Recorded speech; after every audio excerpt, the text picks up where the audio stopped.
Esta es la respuesta inmediata, ahora mismo, acaba de ocurrir. Pero mira, si el Partido Popular, después de lo que dice esta señora extremista de Madrid, no puede pisar el País Vasco, si después de lo que dicen los extremistas del Partido Popular, el Partido Popular no puede pisar Cataluña, si lleva perdiendo 1 millón de votos hacia la extrema derecha y no le entra otro 1 millón de votos desde el centro, porque el mismo Partido Popular ha dicho que el centro está muerto, la pregunta es, ¿dónde está el PP?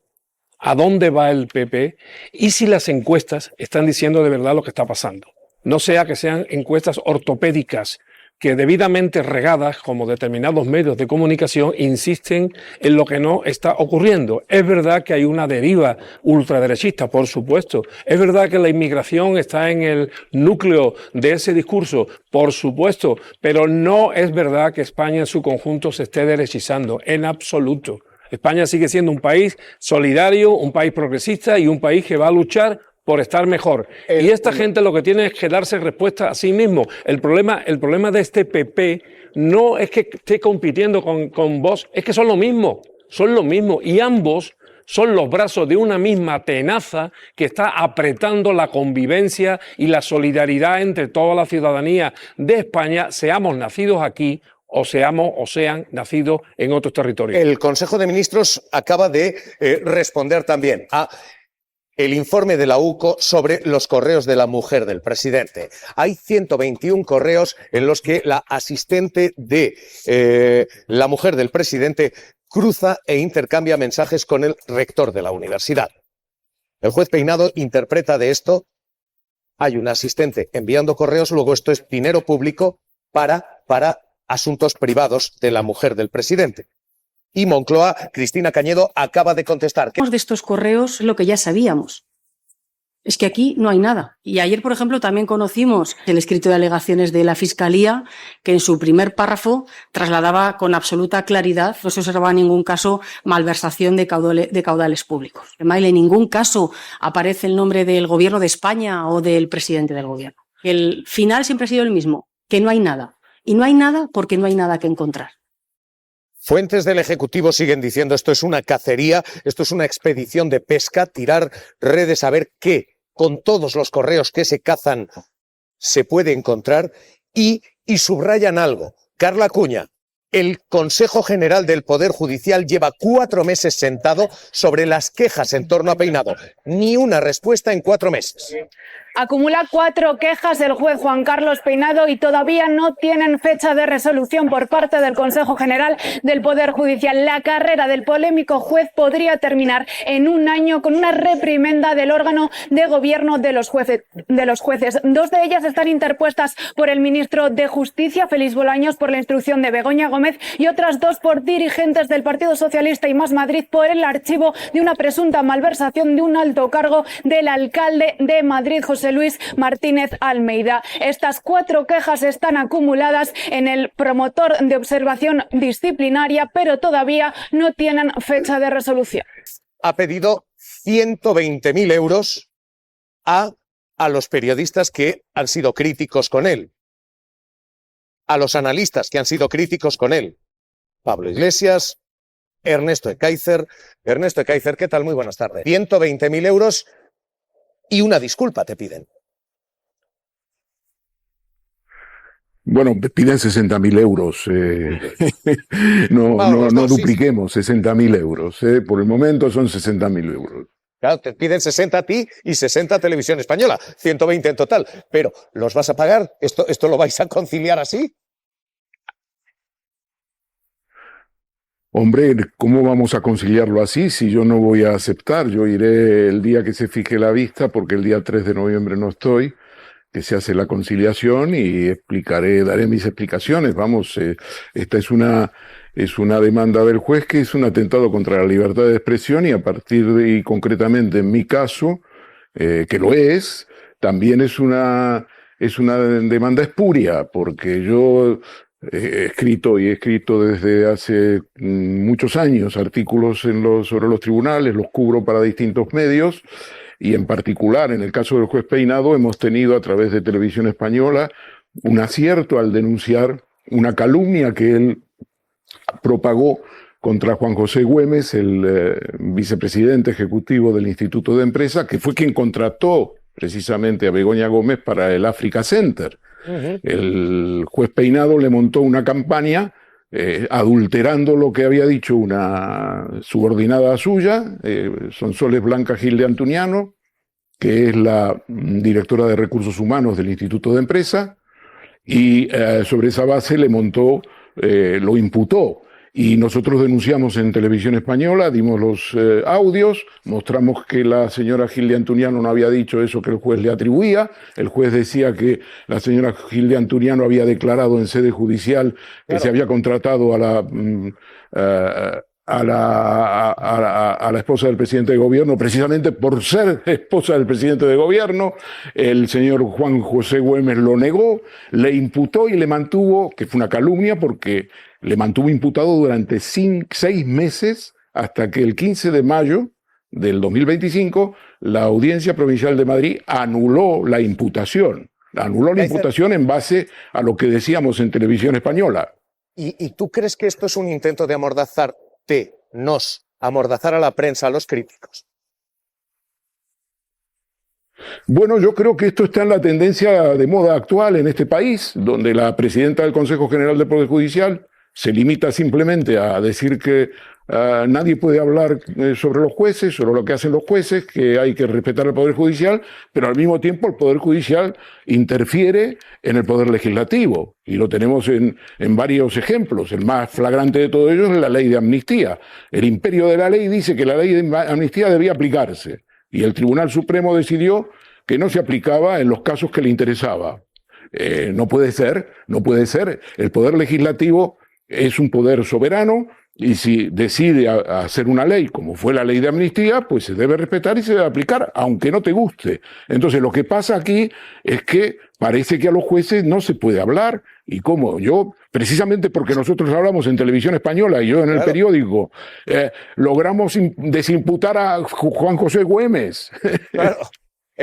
Kaiser, no te retires, voy a volver contigo. Hoy esta es la última jugada del juez Peinado. Después de multar a los abogados por hablar a la prensa, ahora demandas a la prensa después de lo que se está cuestionando y todavía un Consejo General por resolver cuestiones. Vamos a analizar en... Aquí estoy. Discúlpanos, nos asalta esta última hora. Ernesto, estábamos diciendo, hablábamos, juez Peinado pide 120.000 euros, 60.000 a ti, 60.000 a Televisión Española por las críticas que ha recibido. Pide un acto de conciliación y te planteo, Ernesto, esto es una estrategia de amedrentamiento, de amordazamiento. Mira, te cuento, entre tú y yo, ahora que no nos ve nadie, que hace ya eso, ahora que no nos ve nadie y que todo está lluvioso, lo que pasaba era que hace 2 o 3 meses una persona que conoce al juez y bueno, pues mantiene contactos con él, le transmitió a otra que es amiga mía que él iba a poner demandas cuando se jubilara, en septiembre del año próximo, el 2026, el 27 de septiembre, que es su cumpleaños. Y que bueno, que me iba a poner una demanda a mí, y se lo decía a esta persona porque sabía que estaba muy vinculada conmigo, esta otra que le contaba. Pero se ve que él, por alguna razón, ha decidido adelantar esa demanda. Ahora, el problema que yo veo es lo siguiente, y por eso creo que es una demanda espuria, es una demanda falsa en ese sentido, ¿no? Ya lo veremos en los tribunales.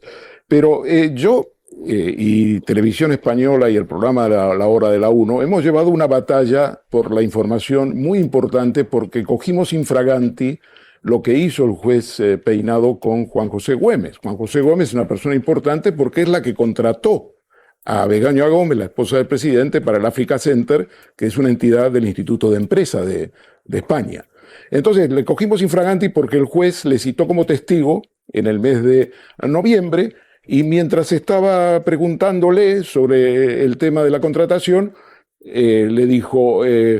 usted vio los currículums, bueno, le explicó que él analizó y tal, y entonces en un momento determinado dice, vamos a parar aquí esta declaración porque usted está contradiciendo a la señora Sonsoles Blanca Gil de Antuniano, que es la directora de Recursos Humanos, y entonces Juan José Güemes le dijo, hombre, yo no estoy personado en este procedimiento, yo no sé lo que declaró. Y entonces dice, lo que ella declaró es que se contrató a la esposa del presidente de gobierno por ser esposa del presidente de gobierno.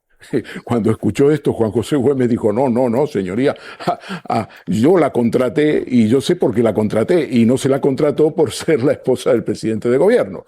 Entonces el señor juez le dijo, vamos a interrumpir aquí la declaración porque le voy a imputar y usted está entrando en un delito de falso testimonio. Interrumpió la declaración, se terminó, unos días después le imputó y le amenazó con hacer un careo con Blanca Gil de Antuniano. Entonces yo, francamente, me llamó tanto la atención la situación que me forcé, conseguí el vídeo y dimos el audio en la hora de la 1 y yo escribí también mis artículos en el periódico reproduciendo las declaraciones. Y resulta que ella no decía eso ni nada parecido. Claro. Y por lo tanto el juez se inventó una declaración inexistente para obligarle, cosa que está prohibido por la ley de enjuiciamiento criminal, haciendo de polimalo, ¿no? En el juzgado, para obligarle al señor Juan José Güemes a decir que se había contratado a Begoña Gómez por ser la esposa del presidente de gobierno. Y entonces, yo me acuerdo, había en el programa de la hora un tertuliano que decía, bueno, hombre, oye, ya que recurra. Y entonces yo dije, hombre, sí, claro que va a recurrir, no cabe la menor duda, pero el problema es que la Audiencia Provincial de Madrid, entre que él eleva el recurso de apelación y la audiencia recibe, pasan 5 o 6 meses.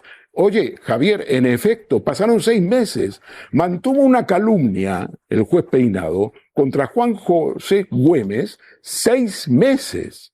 Y el 15 de mayo del 2025, la Audiencia de Madrid dijo, es incorrecto, se anula la imputación. ¿Y tú crees que esta demanda que te llega a ti ahora es el justo pago? Déjame que te lo diga en castellano, la venganza por haber hecho esto, por haber contado y destapado esto. Bueno, yo no lo veo otro, porque fíjate lo que me atribuye. Me atribuye una cosa de 1 hora y media. Me atribuye un comentario que yo hice que no tiene, que en este contexto que os cuento, a ti y a tus espectadores, en este contexto que os cuento, yo comenté que él, que le gustan los caballos, y dije, como a mí me gustan los caballos, él ha ido a una hípica, va a una hípica de Madrid, y en un círculo íntimo, muy en privado, pues ha dicho que él va a terminar con el presidente de gobierno.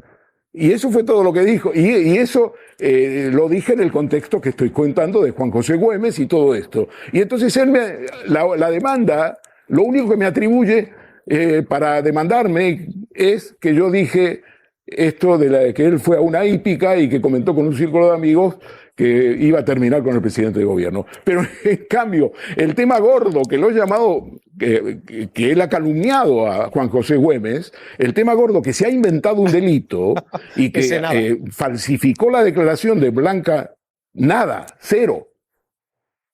Kaiser, te mando un abrazo muy fuerte. Nos tienes contigo, cuídate mucho. Muchas gracias. ¿A qué es divertido? Bueno, si no fuera dramático sería surrealista, Ernesto, pero esto es lo que hay. Y este es el poder de la judicatura en este país, a veces. Cuídate, te mando un abrazo muy fuerte, Ernesto. Adiós. Un abrazo. Lo que tenía que haber hecho Moncloa es decir, mire usted, se ha utilizado el dominio de presidencia porque da la casualidad de que esa señora es la esposa del presidente del gobierno. Olvídese usted de la ideología del presidente, me da igual que se hubiera sido del PP. Y entonces hay 2 alternativas. Una que sí que podría, según Peinado dice, que es una malversación, que es cada vez que necesitaba ir a la Complutense, coger el coche oficial, movilizar a los escoltas, avisar al decanato de la Complutense, que la Complutense tomase medidas especiales, cuando se podía todo eso solucionar con un correo de 4 líneas que además no le causa ningún perjuicio a las arcas públicas, porque el dominio se paga anualmente y da lo mismo que en ese dominio se pongan 121, 450 o 700 o 1000 correos. No hay daño para las arcas públicas. Si alguien es capaz de decir lo contrario, yo invito a cualquier catedrático de Derecho o un profesor también de Derecho Penal que me desmienta y que me diga y que cuantifique, porque es un delito contra las arcas públicas, que el señor Marchena llevó en su momento a los delitos contra el patrimonio, es decir, delitos económicos. A ver que me lo cuantifique. ¿A cuánto sale el correo? A 0,25 céntimos. En fin, no tiene ni pies ni cabeza. Esto, si lo extendemos, se están cometiendo millones de delitos de malversación de caudales públicos al año. Y esta mañana, a lo mejor en este momento, más de 1000 o de 2000. Se ha presentado el juez Juan Carlos Peinado contra Pablo Iglesias y el presidente de RTV, y si tiene visos de definitivamente salir adelante y con qué objetivo inicia Peinado, bueno, estas querellas.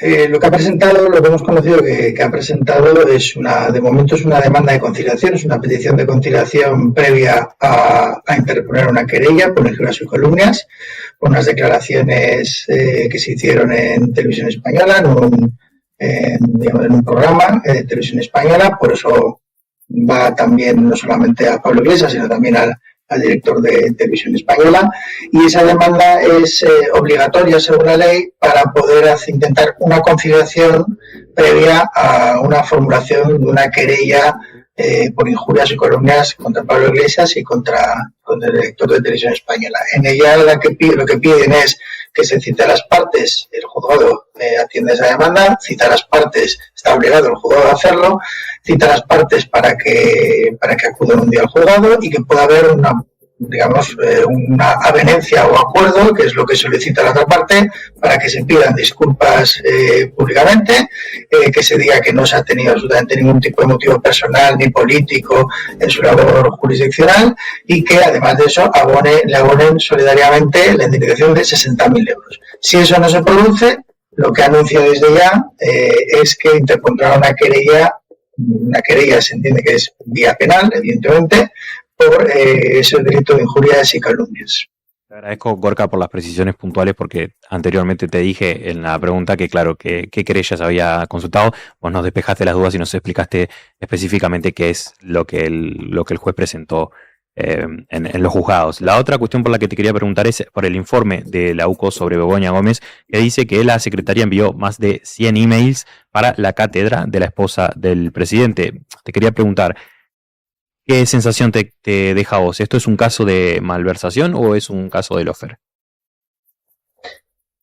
La verdad es que pasa con estos procedimientos judiciales que cuando no se está personado el procedimiento, se habla de lo que pasa en la prensa. Muchas veces ocurre también con los informes de la UCO, con informes de la UDEF, etcétera, que se subrayan determinadas cosas de los informes que en realidad ocultan otras que si también se pueden decir en los informes o no se dicen claramente, que son también de descargo o exculpatorias, ¿no? Entonces, con la información que tenemos, que además es una información que debería ser reservada y que el juez debería intentar evitar que se produzcan esas filtraciones, cosa que parece que no está ocurriendo, desgraciadamente, con esos datos parece ser que esos correos estaban enviando o que se realizaban una serie de correos para una labor de asistencia o de apoyo a la esposa del presidente, se estaban haciendo desde el correo personal de ella. Pues ya digamos que hay una nota distinta a que se estén realizando desde un correo, en este caso institucional, de Moncloa, etcétera, que podría, digamos, estar invadiendo sus funciones que tenía asignadas. Hay un par de cosas raras solamente, no solamente, pero sí que son dos cosas que sí que saltan a la vista. La primera de ellas es, claro, que esto empezó con una denuncia de una asociación de Hazte Oír, sabemos del corte ideológico de esta asociación ultraderechista, que además pues planteaba casi recortes de prensa. Y hemos acabado en esto, por ahora. Es decir, quizás eso también puede dar cuenta del nivel de buceo y el nivel de casi de búsqueda oceánica que se ha producido en esta causa, que ha llevado, bueno, pues ahora a ver en correos que ha enviado la asesora del presidente y que podría ser un posible delito de malversación. Por otro lado, claro, si ahora se va a plantear una posibilidad de malversación y que vaya por el tribunal del jurado, porque así lo dice la ley, que es cuando solo hay delito de malversación va por el tribunal del jurado, también cabe plantearse hasta qué punto puede haber malversación o puede irse a un juicio cuando ni la Fiscalía ni la Abogacía del Estado ven ese delito. Y los únicos que lo ven son Hazte Oír y un partido político, Vox. Y lo digo porque siempre se ha planteado, y esto Marchena además ha tenido bastantes sentencias en el Tribunal Supremo, por ejemplo con el delito del delito fiscal, de la agencia tributaria, en el que si la Abogacía del Estado no ve ese delito y la Fiscalía tampoco ve ese delito, ¿quién es una acusación popular cualquiera para plantear que puede haber un delito fiscal cuando el que realmente está, dirigido procesalmente a defender si existe ese delito y a perseguirlo, es la Abogacía del Estado, ¿no? Entonces, quizás también habría que plantear hasta dónde se va a poder llegar con unas acusaciones populares que dan para lo que dan. Pueden plantear una denuncia, se pueden iniciar los hechos, pero vaya, veremos si pueden acabar en un juicio oral en el que ya defiendan esas posiciones las acusaciones populares y no la Abogacía del Estado y la Fiscalía. En definitiva, pues se trata de un procedimiento en el que han pasado muchísimas cosas, piezas separadas por un lado, nuevos asuntos que surgen a raíz de los anteriores, y en cualquier caso, pues no deja de ser también otra nota muy curiosa, muy distintiva de este proceso en particular, que casi a veces lleva un poco a pensar que lo que se inició fue como una causa general que pudiera ir derivándose en otras causas según lo que se pudiera ir encontrando en función de las necesidades de la instrucción. Quedó clarísimo. Gorka, quería hacerte la última antes de liberarte porque conocimos anteriormente, ayer más precisamente, que el ex juez Alba no podrá seguir ejerciendo como abogado tras anulada su colegiación tras un recurso presentado por Victoria Rosell. ¿Qué nos puedes contar de esto? Lo que puedo contar es que es una muy buena noticia. Creo que además, un poco también enlazado con todo lo anterior, ¿no? Con lo que es un poco la protección jurisdiccional de los jueces y del honor de los jueces. Los jueces no son infalibles, los jueces también se mueven no estoy diciendo que los anteriores o los que hemos citado antes, pero los jueces en general no dejan de ser una autoridad del Estado que está sometida a crítica y, por tanto, como cualquier otro ciudadano, a pesar de que sean considerados ciudadanos medios, también están sometidos a una crítica, incluso a veces hiriente y molesta, porque además ejercen un poder muy importante para el Estado, que es el del ius puniendi del Estado, el poder de castigar, el poder de tener a personas e incluso privarles de libertad. Entonces, en un caso muy concreto, que fue el del juez Alba, en el que sufrió otra jueza, en este caso Victoria Rosell, un caso muy grave de lawfare, que al final, por suerte, se consiguió probar que esta persona estaba haciendo una serie de maniobras absolutamente ajenas a su función judicial, se consiguió esa condena y el hecho de que ahora también no solamente se esté ejecutando esa condena, sino que además encima se plantee, bueno, es que una persona así no solamente no puede ser jueza, sino que no puede seguir estirando su carrera profesional en el ámbito del derecho. Nos parece que es una muy buena, sobre todo porque está muy enlazado los delitos que cometió y los que ha sido condenado con la labor como abogado, con la labor por cumplir con una regla de la justicia, con intentar, adecuarse a lo establecido en el Estado de Derecho, a unas normas concretas, y por tanto nos parece que es una muy buena noticia que este tipo de personas, este tipo de individuos no estén tampoco en el tráfico jurídico, tampoco actuando como profesionales de la abogacía ni del derecho.